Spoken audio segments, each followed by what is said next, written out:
नमस्कार, माझा महाराष्ट्र लाईव्हच्या विशेष बातमीपत्रामध्ये आपलं स्वागत आहे। ऐसा बताया जा रहा है कि जिस बीजेपी का बोलना है कि हमको अगर से उम्मीद जिता दिए तो हम बुलडोज़र चलाएंगे और जो 12% जो रिजर्वेशन है मुसलमानों का वो हम अमित शाह कहते हैं कि बंद करवा देंगे। तो जिस इनके जो ख्वाब है ये सही होगा क्या सब डेवलपमेंट की कोई बात नहीं करेंगे क्या? सेंट्रल में किसकी गवर्नमेंट है? हाँ, अच्छा, ये हैदराबाद में आ रहे हैं, हाँ, ये दूसरे जगह भी जा सकते हैं। लेकिन ये अब मेरा सवाल है, ये राहुल गांधी साहब ये जो भी आ रहे हैं, अब ये रूलिंग गवर्नमेंट वाले मिनिस्टर्स आ रहे हैं, योगी आ रहे हैं, उन्होंने आ रहे हैं, बुलडोज़र चलाने वाली वो, अरे ज़रा ये आवाम को, गरीब आवाम को ज़रा ये तयखुन तो दो कि हम आटे से जीएसटी निकालेंगे, हम चावल पे से जीएसटी लगाए नहीं लगाए, वो निकालेंगे। गरीबों की बात करेंगे कभी? नहीं करेंगे। डेवलपमेंट की बात करिए ना। आइए, अब एमआईएम का मंशा व मकसद क्या है? एमआईएम के बैरिस्टर अवैसी साहब पूरे मुल्क के कोने कोने में जा रहे हैं, कहीं को जा रहे हैं। एमआईएम का एक पैगाम है कि देखो, भारत का संविधान बहुत खूबसूरत है, मगर आज का भारत का आज़ादी से पहले जो गरीब था वो आज भी गरीबी है। और ये जो 2014 के बाद से जो ये गवर्नमेंट आई है, मोदी जी की गवर्नमेंट आई थी, आप बताइए इन्होंने क्या वायदा किया था मालूम आपको? 2018 में वायदा किया था कि भाई 2022 में कोई भी बगैर छत के नहीं रहेगा। क्या हुआ भाई? कितना दिया? कहाँ पर बनाए? हर आदमी के लिए वायदा किए थे, हर आदमी के लिए वायदा किए थे। 15 करोड़ जुमला बोल दिए, हाँ 15 लाख रुपए हर आदमी के उसमें आएगा बोल के बोले। उसके बदले में क्या करें? पेट्रोल कितना बोले? 40 रुपये लाएंगे बोले। डॉलर का रेट कहाँ तक लाएंगे बोल के बोले। ये जो वायदे हैं बाद में क्या बोल दिए? एक जुमला बोल दिए, एक जुमला था इलेक्शन का। अच्छा, आप बताइए, ये लोग जो आदमी गरीब था, अब आम बात है पूरे ऑल इंडिया लेवल पे आप देखो, आदमी अडानी कहाँ से कहाँ पहुँच गया। क्या भाई? अमित शाह का बेटा कहाँ से कितने जो है एक मिनट में जो है उनको 80 करोड़ का फ़ायदा हो रहा। क्या बात है? अडानी जी क्या थे, क्या हो गए? हाँ, अच्छा, गरीब लोग कहाँ था, क्या हो गया? आप बताइए। आज तक मेरी लाइफ में, या बुजुर्ग भी है, उन्होंने अपनी लाइफ में नहीं देखे कि भाई खाने की चीज़ों के ऊपर जीएसटी। मैं दही आज खरीदूंगा, जीएसटी दे रहा हूँ नहीं दे रहा हूँ? क्या ये गवर्नमेंट गरीबों की है या अमीरों की है? आप डिसाइड करिए। अब ये 30 तारीख के दिन ये पब्लिक डिसाइड करेगी। अब जहाँ तक आप दूसरा सवाल बोले राहुल गांधी जी का, भारत जोड़ो यात्रा, ये मोदी जी सेंट्रल गवर्नमेंट में गवर्नमेंट फॉर्म कैसा करे, उन्होंने इलेक्शन में कैसा जीते, किसकी वजह से जीते, आपको मालूम है? आप निकालिए 2014 का। वाले तो बताते कि एमआईएम की वजह से जीते। अच्छा, ठीक है, कितने 543 पार्लियामेंटेरियन सीट्स है ऑल इंडिया लेवल पे। एमआईएम 3 सीट पे लड़ी। आपको याद है? हैदराबाद, औरंगाबाद, बिहार से किशनगंज, इतना ही ना। 543 के ऊपर लोग लड़े इलेक्शन। एमआईएम कैसा हराई भाई इनको? कैसा, किस जरिए से हराई, कहाँ से हराई? अब आप सोच सकते। अच्छा, अब तेलंगाना में 119 सीट्स है। राहुल जी चलो भारत जोड़ो यात्रा कर रहे हैं ना, 119 सीट्स है। एमआईएम कितने जो है सीट्स पे लड़ रही? 9, ओनली 9 ना। आप जो है दूसरे लोगों को कुछ नहीं बोलेंगे, ये एमआईएम को कमज़ोर करने के लिए यहाँ पर आएंगे। आइए, वेलकम। एमआईएम राजा सिंह के भी बारे में, मदार संघ में नहीं लड़ा है, वो एक फतवा बताते हैं। हाँ, आप बोलिए। सिंह के जो मदार संघ में एमआईएम क्यों नहीं लड़ा थी, ये भी एक उनका। अच्छा, उनकी जो विधानसभा सभा का वो जो हल्के गोशा महल से कौन लड़ाना? एमआईएम लड़ाना। अरे भाई, आप मौका दे रहे, आपको चांस दे रहे ना। हाँ, तो आपको चांस दे रहे ना। इससे पहले जो महाराजगंज बोल के था, वहाँ से कांग्रेस का मुकेश गौड़ बोल के लेट, उन्होंने मिनिस्टर भी थे, लेबर मिनिस्टर बने थे। वहाँ पर जो है महाराजगंज में भी एमआईएम नहीं लड़ी। इनको जो चाहे लड़ लो भाई आप लोग बोल के। और वहाँ पर अब एमआईएम नहीं लड़ रही। अच्छा, जहाँ पर लड़ रही, अब जैसा कि अब आपने भी सुना, बैरिस्टर साहब ने भी कहा, राहुल जी आके क्या बोले कि भाई जो भी एमआईएम जो है ऐसा कर रही, बोले उनकी बहन नहीं प्रियंका गांधी जी क्या बोले मालूम आपको? एमआईएम बहुत कम सीटों पे लड़ रही है बोल रहे। अरे कम, ज़्यादा पे भी लड़े तो प्रॉब्लम, कम पे भी लड़े तो प्रॉब्लम। ये दोनों भाई का एक ही चीज़ वो नहीं है, पहले दोनों मिलकर डिसाइड कर लेना चाहिए। जैसा बैरिस्टर साहब ने कल कहा, इनको दिया गया टिकट वहाँ पर, अजहरुद्दीन को जहाँ दिया गया वहाँ एमआईएम लड़ाती है। आप बहुत अच्छा सवाल करें आप। अजहरुद्दीन साहब के साथ बहुत बेहतरीन क्रिकेटर है वो, बहुत बेहतरीन कैप्टनशिप थी उनकी, बेहतरीन, वर्ल्ड रिकॉर्ड उनके कोई भी नहीं तोड़ सकते।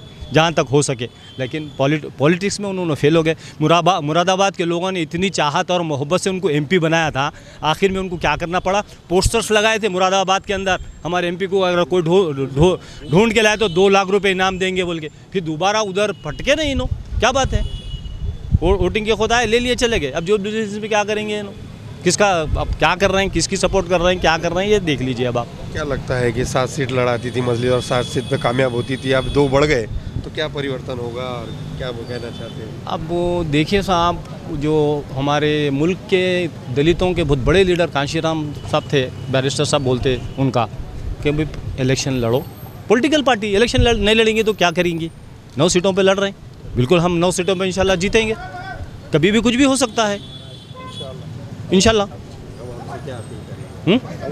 मैं जो है खुसूसन हैदराबाद की जो है आवाम से मैं मुद्दिबाना दरख्वास्त करूंगा, रिक्वेस्ट करूंगा, 30 तारीख के दिन आप पतंग के निशान के ऊपर जो है बटन दबाकर मजलिस इत्तेहादुल मुस्लिमीन के 9 पूरे विधानसभा के जितने हैं 9 कैंडिडेट को भारी अक्सरियत मुंतखब करें। कई को बोलते मजलिस MIM का मैं मंशा बता रहा था आपको, अवैसी साहब का मंशा बता रहा था, ये पूरे इंडिया में जो जा रहे हैं, संविधान बहुत अच्छा है, कानून बहुत अच्छा है, मगर रूलिंग गवर्नमेंट से लड़ने वाला कौन है? अब UAPA वो ये कानून वैसा जितने भी बिल्स ला रहे हैं, पार्लियामेंट के अंदर क्या हो रहा है, सारी कौम, सारे मुल्क के पूरे लोग, गरीब, मुसलमाना, दलिता, हमारे पसमानदा तबकात के भाइयाँ, कबाइलियाँ, आदिवासी, सब देख रहे हैं पार्लियामेंट के अंदर क्या हो रहा है। जैसा अभी हमारे माजिद हुसैन साहब ने कहा कि पार्लियामेंट के अंदर जाके मोदी जी से गले कौन मिले थे, क्या ये दोनों नेशनल पार्टियां किसी तीसरे कोई पार्टी को बर्दाश्त करने वाले नहीं है। इन्हों बोलते इनको सपोर्ट कर रहे हैं, इन्हों बोलते भाई लास्ट टाइम में जो इलेक्शन हुआ था उसकी मैं बात बता रहा हूं आपको कि अभी भी लास्ट जो इलेक्शन है उसके अंदर 100 सीट्स पार्लियामेंट के ऐसे है जहां पर कांग्रेस वोट काट के बीजेपी को जीताई। आप देख लीजिए, अब लास्ट इलेक्शन जो हुआ था 2019 में 100 पार्लियामेंट के कॉन्स्टिट्यूंसीज ऐसे है वहाँ पर कांग्रेस ने अपने कैंडिडेट को ठहराया, वोट काटा और बीजेपी का रास्ता साफ किया। तो अब ये दोनों एक ही सिक्के के 2 रुख है। फ़िरका परस्ती का इल्ज़ाम लगाते ये लोग, मालूम आपको 1986 में जब ग्रेटर हैदराबाद नहीं था, हाँ ये लगा रहे ना, ये फ़िरका परस्त पार्टी है बोल के, मुस्लिम पार्टी है बोल के। हाँ, जो हम नामपल्ली कॉन्स्टिट्यूंसी में जितना जो है आप भी जाइए, हम भी जो है पूरे दलित भाइयाँ हमारे साथ है। हाँ है ना, देखे होंगे ना पूरे दलित भाइयाँ, ये सब क्यों आ रहे हैं हमारे पास, मालूम है आपको? 1986 में जब ग्रेटर ने था Hyderabad, municipal corporation of Hyderabad था, पहली मरतबा MIM को मेजॉरिटी मिली थी।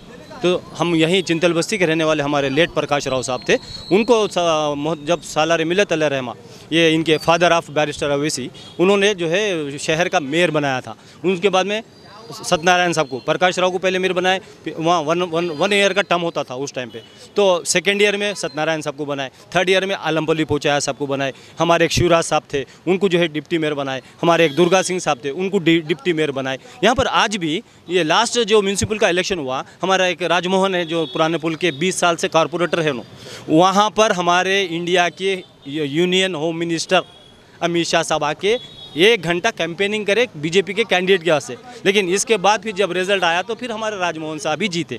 क्योंकि MIM क्या करती है, डेवलपमेंट के ऊपर बात करो भाई, बच्चों के फ्यूचर के ऊपर बात करो, एजुकेशन के ऊपर बात करो, काम करो, बात नहीं काम करो, खाली वायदे नहीं, काम करो, उनके एम्प्लॉयमेंट के लिए जो है क्या करना है करो। अब आप जैसा कि पूरे यहाँ पर आप बताइए कोई कॉलेज, डेक्कन मेडिकल कॉलेज है, क्या हिंदू मुसलमान देखा जाता? नहीं देखा जाता। एक तरफ एजुकेशन दिया जाता, दूसरी तरफ एम्प्लॉयमेंट भी मिल रहा लोगों को। डेक्कन इंजीनियरिंग कॉलेज है, ये MIM चलाती पूरा।